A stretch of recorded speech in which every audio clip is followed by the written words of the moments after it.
Would it be a best practice to incorporate the customs and duty charges in the e-commerce sort of shopping cart so that customers know what they're going to end up as a total bottom line? They can do that, and there are companies that will facilitate that for you. For the shipper to do it themselves is really difficult. I mean, you need to know the duty rate by country and then by item, and the percentages are going to vary depending on, it could be different for every single SKU that you sell.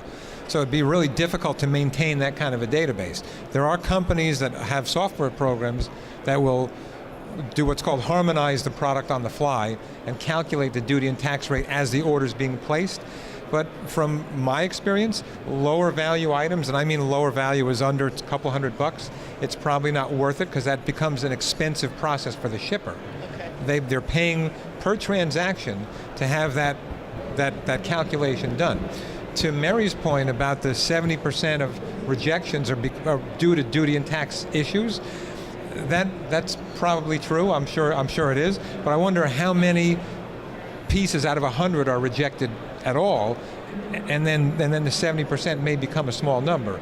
If you ship 100 parcels and 5 get rejected, and 70% of that 5 is because of customs, we're talking 3. So it's really not. It depends on how you position it. I'm not sure that it's that big an issue.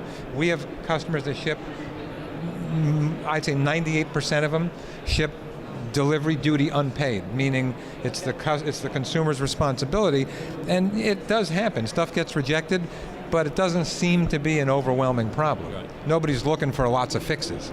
And again, just the fact that the person purchased it from an international website, I think they're generally aware of the fact that there could be duties and taxes applied to the item.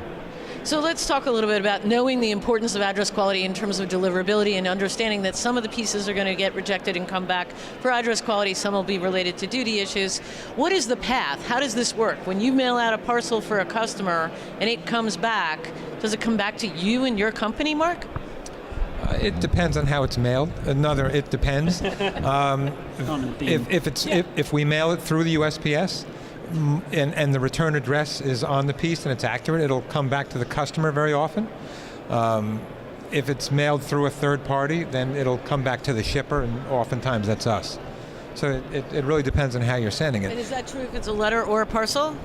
Letters, not so much. I mean, the foreign posts are not real keen on sending back mail. It costs them money to do it, and somebody's going to have to pay for that. So when you're talking just regular mail, direct mail, catalogs, magazines, more often than that, a lot of that stuff probably just gets abandoned. It comes down to country-specific idiosyncrasies, and it comes down to, in some northern, less developed areas of countries, more rural areas, where the letter carrier knows how to get a particular parcel or letter to the endpoint, the customer.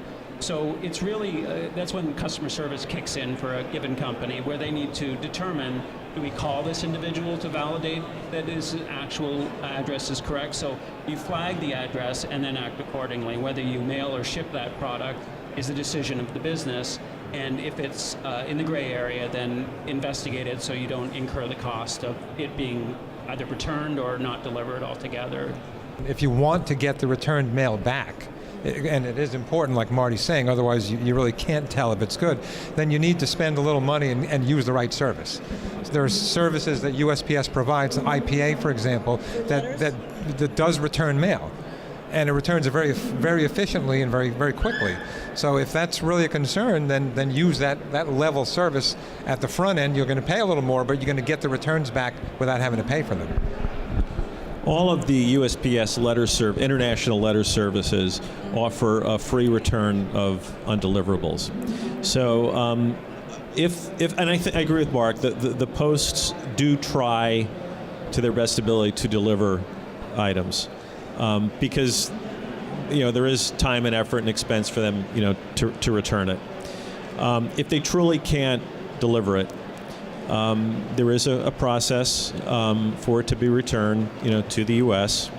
And because with USPS International Mail, the mail pieces do have the U.S. return address, right, the piece does come back directly to that sender. Some of the other services offered by other postal administrations use a return address in another country. So the piece from the delivering destination country goes back to an address in a second country, and then it has to come back to the sender. It's much more convoluted. Whereas with the USPS, you've got that return address right on the mail piece, no question about it. That's where it's going to come back to. That could be useful in terms of managing the address, because if we all assume we have the right address and it's critical to delivery, but we don't always get the feedback about it not being a valid address, it's not a good way to maintain and grow the business for the future. And customers are expecting immediate gratification as it relates to ordering something on the web and getting it delivered. Correct.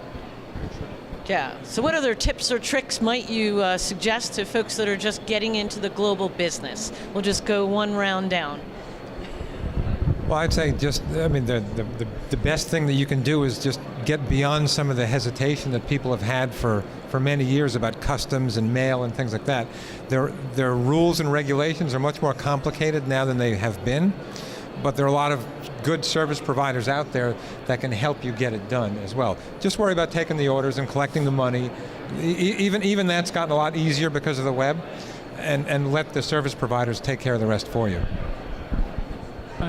I would suggest that do your homework and stand on the shoulders of those that have been there before you. There's a lot of subject matter expertise to tap into. Doing your homework up front will save you a lot of cost and pain points later on.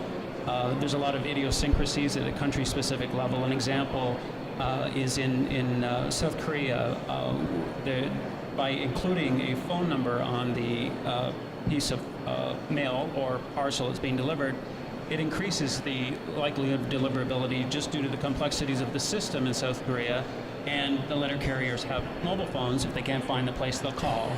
So it helps assure deliverability. So speak to people who have been there ahead of you, and less anguish at the back end. I'd say it's easier than it sounds when we sit up here discussing what can go wrong and what the problems might be. So jump in, and there are plenty of people you can talk to. Try talking to people who are already doing it. They'll be very helpful. Yeah, and I would echo Marc's comment that, it is somewhat more complex, but it's really not impossible to do. I mean, I think it's a great way for companies to expand their businesses. I mean, it truly is a worldwide web, and so I think customers would be wise to embrace global business, global opportunities. And it's really doable. Yeah, there may be a few more issues that you need to be aware of, but it's certainly not impossible. Thank you for all your positivity and participation in today's panel discussion. I'll just quickly ask if there's any questions from the audience that we haven't addressed as of yet. And if not, oh yes, you have one? Can't hear you at all. 1 second, please. Okay, ask your question. Yeah, I know there is a big effort for a universal standard for address. I want to know what is going on about that.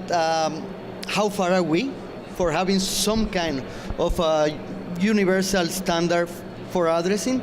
And what are we doing for the future? Okay, thanks for your question. Who wants to take the first chance of answering? First of all, address standards are country by country. So there's no universal standard. The US has a standard, Canada has a standard, Mexico has a standard, et cetera, et cetera, et cetera. The UPU, which is the Universal Postal Union, which oversees the international process of mail, not the processing, but literally the process of moving it, is working on address standards. It's standard S42, and it will be adopted as an ISO standard probably within the next 2 years. There will be a lot more information, but it's a country-by-country process, and it's moving slowly. But it is a standard. How many countries are already on the S42 standard? Over 30? Yeah. Under 100? Well, I was on a phone call about this last week, and how many are approved as opposed to how many are in process. About 60. Okay. And it probably covers where the top volume is. It covers all of the top volume countries, yes. Does that sufficiently answer your question? Good. Any other quick questions? Okay, well then we're going to wrap up for today. Thanks for the conversation about going global. Thank you. Thank you. Thank you. Okay.